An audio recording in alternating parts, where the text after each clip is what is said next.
એક નજર કરીએ આજના મુખ્ય સમાચાર ઉપર। બનાસકાંઠા જિલ્લાના થરાદ ખાતે બનતા રસ્તાની ખુલ્લી પોલ।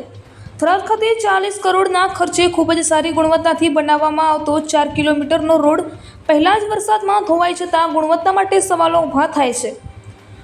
અને થરાદમાં સાંચોર હાઈવે પરના પાણીના મોટા ટાંકાથી વાવ હાઈવેના નર્મદા કેનાલ સુધીનો 4 કિલોમીટરનો હાઈવે રોડ 4 લેન બની રહ્યો છે। જોકે આ રોડના કોન્ટ્રાક્ટર બદલાતા તેની કામગીરી ગોકળ ગતિએ ચાલી રહી છે, જેમાં ગત વર્ષે સામાન્ય માવઠામાં નાળા નીચે આ રોડ દબાયો હતો અને જે મંગળવારે ફરીથી દબાઈ જતાં મશીન દ્વારા તોડવાની કામગીરી તાત્કાલિક હાથ ધરવામાં આવી હતી। અને જોકે રસ્તાની ગુણવત્તાની પોલ ખુલે તે પહેલાં રોડ તોડી નાખવામાં આવ્યો હતો। જોકે રોડની ગુણવત્તા હલકી જોવા મળી અધિકારીઓએ રાખેલા સતત નિરીક્ષણ ઉપર સવાલો ઊભા થાય છે।